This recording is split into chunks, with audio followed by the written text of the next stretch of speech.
Hello friends, welcome to my YouTube channel Sasi wealth creator. ఈ వీడియోలో నేను మీకు 3 types of fears while trading అనే దాని గురించి చెప్తాను ఫ్రెండ్స్. అంటే జనరల్గా మనం ఇంటర్డే ట్రేడింగ్ చేస్తున్నప్పుడు 3 టైప్స్ ఆఫ్ ఫియర్స్ అనేవి మనం ఫేస్ చేస్తాం అనమాట. ఆ ఫియర్స్ గురించి మాట్లాడుకుందాం, అలాగే వాటిని ఏ విధంగా ఓవర్కమ్ చేయాలో వాటి గురించి డిస్కస్ చేద్దాం. So let's start our video.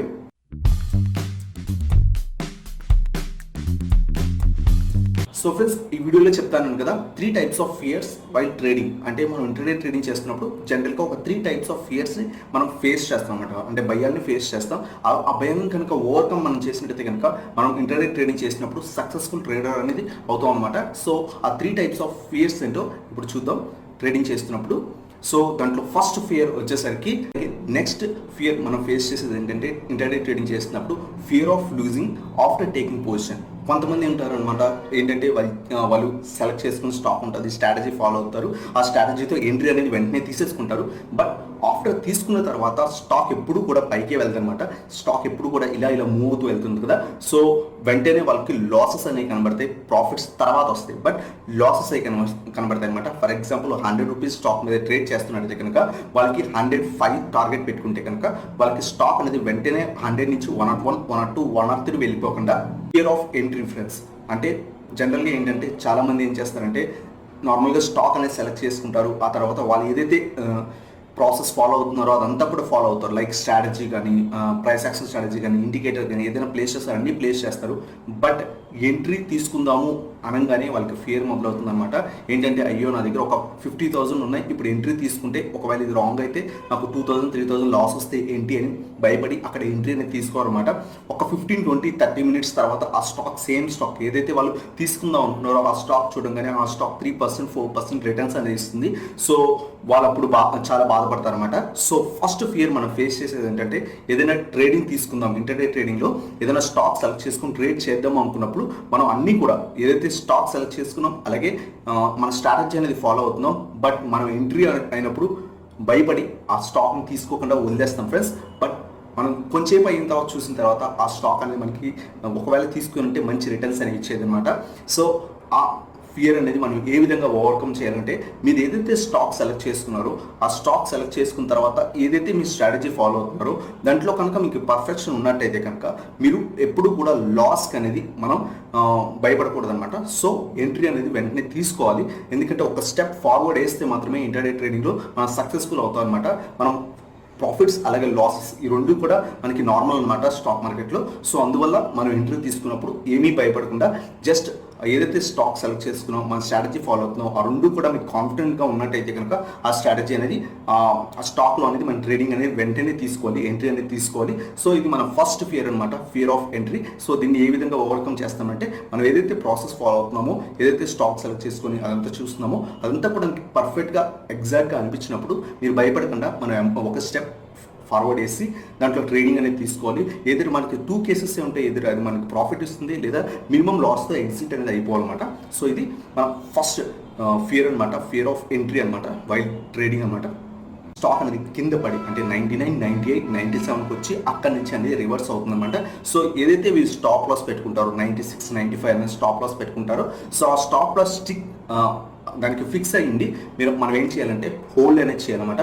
So ఎప్పుడు కూడా స్టాక్ అనేది మీరు తీసుకున్న వెంటనే పైకి వెళ్తూ ఖచ్చితంగా కొంచెం కింద పడి ఆ తర్వాత అనేది పైకి వెళ్తుంది. సో ఆ లాజిక్ మీరు మిస్ అవ్వకుండా ఎప్పుడు కూడా మనం తీసుకునే పొజిషన్ కరెక్ట్ అని మీకు అనిపించినప్పుడు నెక్స్ట్ లాసెస్ ఏదైతే లాసెస్ మనకు కనిపిస్తాయో ఆ లాసెస్ని మనం వెయిట్ చేయాలి. వెయిట్ చేసి ఒకవేళ మనం తీసుకున్న ట్రేడ్ రాంగ్ అయ్యి స్టాప్ లాస్ అయితే మనం యాక్సెప్ట్ చేయాలి. లేదు అనుకుంటే కనుక ఆ స్టాక్ అనేది కొంచెం కింద పడి మళ్ళీ రివర్స్ అయ్యి మనకి మంచి ప్రాఫిట్స్ అనేది ఇస్తుంది.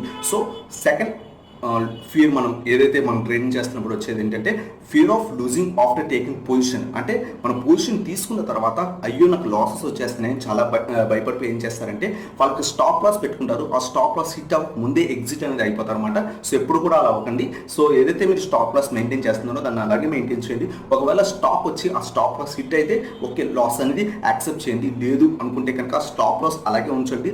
స్టాక్ సైడ్ వేస్ కొంచెం మూవ్ అయిన తర్వాత మళ్ళీ కూడా ఏదైతే పైకి వెళ్ళి మీరు ఏదైతే టార్గెట్ ఉంటుందో ఆ టార్గెట్ అనేది హిట్ అవుతుంది. సో సెకండ్ ఫియర్ ఏదైతే ఉందో అంటే fear of losing after taking position, అంటే పొజిషన్ తీసుకున్న తర్వాత లాసెస్ వెళ్ళిపోతున్నామని చాలా భయపడతారు అనమాట. సో ఆ ఫియర్ అనేది ఓవర్కమ్ చేసి మనం ఏదైతే మనం టార్గెట్ స్టాప్ లాస్ రెండు ఫిక్స్ చేసుకున్నామో దానికి స్టిక్ అయి ఉండి అలాగే ఉన్నట్టయితే కనుక మనకి అది ప్రాఫిట్ అనేది నెమ్మదిగా ఇస్తుంది. ఒకవేళ మనం తీసుకున్న పొజిషన్ రాంగ్ పొజిషన్ కానీ తీసుకున్నట్టయితే కనుక స్టాప్ లాస్ హిట్ అవుతుంది. సో మినిమం స్టాప్ లాస్ అనేది మెయింటైన్ చేసినట్టయితే కనుక లాసెస్ అనేవి తక్కువ ఉంటాయి అనమాట.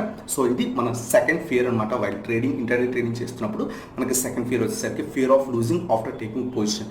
అలాగే థర్డ్ ఫియర్ వచ్చేసరికి ఫియర్ ఆఫ్ టేకింగ్ ప్రాఫిట్స్. ఇది కూడా చాలా మంది ఫియర్ అనమాట. ఏంటంటే థర్డ్ ఫియర్ వచ్చేసరికి పొజిషన్ తీసుకుంటారు, ఎంట్రీ తీసుకుంటారు, ఓకే, ఆ తర్వాత లాసెస్ కూడా యాక్సెప్ట్ చేయడానికి రెడీగా ఉంటారు. బట్ ఏంటంటే ప్రాఫిట్స్ మన అతను సరిగ్గా తీసుకోవాలన్నమాట. So fear of taking profits అనమాట వైల్ డూయింగ్ ఇంటర్డే ట్రేడింగ్. అంటే ఏంటంటే for example same 100 rupees stock తీసుకుంటారు, స్టాప్ లాస్ వచ్చేసరికి 96 పెట్టుకుంటారు, టార్గెట్ వచ్చేసరికి 105 లేదా 108 పెట్టుకుంటారు అనమాట. అలా పెట్టుకున్న తర్వాత వీళ్ళు ఏం చేస్తారంటే స్టాక్ అనేది నెమ్మదిగా కొంచెం కింద పడి, అంటే 100 నుంచి పైకి వెళ్ళకుండా కొంచెం 99, 98కి వచ్చి నెమ్మదిగా పైకి వెళ్తారు అనమాట. వీళ్ళు 100 నుంచి 99, 98కి వచ్చిన తర్వాత వీళ్ళకి భయం వేస్తుంది. సో కానీ హోల్డ్ చేస్తారు, ఏదైతే స్టాప్ లాస్ పెట్టుకున్నారో 96 దగ్గర, సో హోల్డ్ చేస్తారు. బట్ ఆ తర్వాత స్టాక్ అనేది 98 నుంచి 99, 100కి వెళ్ళి ఆ తర్వాత 101, 102కి వెళ్ళంగానే ఎగ్జిట్ అనేది అయిపోతారు అనమాట. ఎందుకంటే వాళ్ళు ఏదైతే టార్గెట్ 105 లేదా 108 పెట్టుకున్నారో ఆ టార్గెట్ రీచ్ అవ్వక ముందే ఎగ్జిట్ అనేది అయిపోతారు అనమాట. ఎందుకంటే ఫియర్ ఆఫ్ టేకింగ్ ప్రాఫిట్స్ తీసుకోవడం కి భయం అనమాట. అంటే ఆ స్టాక్ మళ్ళీ అక్కడ దాకా వెళ్తుంది లేదో, మనం ఏదైతే టార్గెట్ పెట్టుకున్నామో అక్కడికి వెళ్తుందో లేదో, మళ్ళీ వచ్చిన ప్రాఫిట్ కూడా మిస్ అయిపోతుందని స్మాల్ ప్రాఫిట్స్తో బుక్ అనేది చేసుకుంటారు అనమాట. సో ఇది కూడా అవాయిడ్ అనేది చేయండి. మీరు ఎప్పుడైనా మీరు తీసుకున్న స్టాక్ కంటిన్యూస్గా పైకి వెళ్తున్నప్పుడు మీరు టార్గెట్ అనేది ఏదైతే పెట్టుకున్నారో అక్కడ దాకా హోల్డ్ చేయండి. ఎప్పుడైనా చాలా మంది ఏం చేస్తారంటే లాసెస్ వస్తున్నప్పుడు పొజిషన్ హోల్డ్ చేస్తారనమాట. ఎప్పుడైనా లాసెస్ వస్తున్నప్పుడు మనం ఏదైతే స్టాప్ లాస్ పెట్టుకున్నామో అది అక్కడ ఉంచేసి ఒకవేళ హిట్ అయితే వదిలేయాలి. లేదు మన స్టాక్ అనేది కంటిన్యూస్గా పైకి వెళ్తున్నప్పుడు ఏదైతే టార్గెట్ పెట్టుకున్నా అక్కడ దాకా హోల్డ్ అనేది చేయాలన్నమాట. ఎస్పెషల్లీ ఆప్షన్స్ ట్రేడింగ్ చేస్తున్న వాళ్ళు ఇప్పుడు ఏంటంటే ఏదైతే టార్గెట్ పెట్టుకున్నామో ఆ టార్గెట్ హోల్డ్ చేయరన్నమాట. ఏదైతే ఫర్ ఎగ్జాంపుల్ 100 దగ్గర కొంటే టార్గెట్ 120, 130 కనుక పెట్టుకున్నట్టు కనుక అక్కడి దాకా హోల్డ్ అనేది చేయరు. బట్ ఎప్పుడైతే లాసెస్ 100 నుంచి ఆప్షన్ అనేది కింద పడిపోయి 90 లేదా 85, 80కి వస్తుంటే హోల్డ్ అనేది చేస్తుంటారు. ఇంకా కింద పడే కొద్దీ హోల్డ్ అనేది చేస్తుంటారు. ఎప్పుడు కూడా ఆప్షన్స్ ఎస్పెషల్గా ఏంటంటే కింద పడే ఆప్షన్ ఎప్పుడు కూడా హోల్డ్ చేయకూడదు. అలాగే పైకి వెళ్ళే ఆప్షన్ అంటే మనం తీసుకున్న తర్వాత నుంచి మనకి ప్రాఫిట్స్ ఇస్తూనే ఉందనుకోండి, అలాంటి ఆప్షన్ మీరు ఎంత టైం కావాలంటే అంత టైం హోల్డ్ చేయొచ్చు అనమాట. సో అలా హోల్డ్ చేస్తే మన అమౌంట్ అనేది ఏదైతే ప్రాఫిట్స్ ఉన్నాయో డబుల్, ట్రిపుల్ అనేది అవుతాయి అనమాట. సో ఎప్పుడు కూడా బయింగ్ సైడ్ అంటే మనం పొజిషన్ తీసుకున్న తర్వాత ప్రాఫిట్స్ వచ్చేదాన్ని హోల్డ్ అనేది చేయాలి. అంటే ఆ పొజిషన్ హోల్డ్ చేయాలి, ఇంకా కూడా మంచి ప్రాఫిట్స్ వస్తాయి. అలాగే కింద పడిపోయేదాన్ని మాత్రం ఎగ్జిట్ అయిపోవాలన్నమాట. ఒకవేళ మీరు స్టాప్ లాస్ 100 దగ్గర తీసుకొని 90 పెట్టుకున్నట్టయితే కనుక స్టాప్ లాస్ టార్గెట్ 130 పెట్టుకున్నట్టయితే కనుక పైకి వెళ్తుంటే హోల్డ్ చేయాలన్నమాట. 120, 125 వెళ్తుంటే హోల్డ్ చేయాలి. మనం ఏదైతే టార్గెట్ పెట్టుకుని అక్కడ దాకా హోల్డ్ చేయాలి. బట్ ఏదైతే స్టాప్ లాస్ ఒకవేళ మన స్టాప్ లాస్ కొంతమంది స్టాప్ లాస్ పెట్టుకోకుండా ఓకే నేను 100 దగ్గర తీసుకున్నాను 90 దగ్గరకు వస్తే ఎగ్జిట్ అయిపోదాం అనుకుంటారు. బట్ ఏదైతే ఆప్షన్ ఉందో అది 90 దగ్గరకు వచ్చిన తర్వాత ఇంకా పైకి వెళ్తుంది అని మళ్ళీ హోల్డ్ చేస్తారు. అది 85, 80కి వచ్చినా సరే హోల్డ్ చేస్తారు అనమాట. కింద పడిపోయే ఆప్షన్ ఎప్పుడు కూడా హోల్డ్ అని చేయకూడదు. బట్ పైకి వెళ్ళేటప్పుడు మనకు వచ్చే ప్రాఫిట్స్ని మాత్రం హోల్డ్ అనేది చేస్తున్నట్టయితే కనుక పొజిషన్ని ఇంకా మనకి మంచి ప్రాఫిట్స్ వస్తాయి అనమాట. సో అదే మన థర్డ్ ఫియర్ అనమాట, ఫియర్ ఆఫ్ బుకింగ్ ప్రాఫిట్ అనమాట. ప్రాఫిట్ని త్వరగా బుక్ చేసేసుకుంటారు. ఎప్పుడు కూడా ప్రాఫిట్ని కొంచెం లేట్గా బుక్ చేసుకోవాలి. అంటే ఇంకా మంచి ప్రాఫిట్స్ వస్తుందేమో ఎక్స్పెక్ట్ చేసి ఒకవేళ ఆ స్టాక్ కానీ లేకపోతే ఆప్షన్ కానీ ఇంకా బాగా ఇంక్రీజ్ అవుతున్నట్టయితే కనుక మన పొజిషన్ అనేది హోల్డ్ చేయాలి.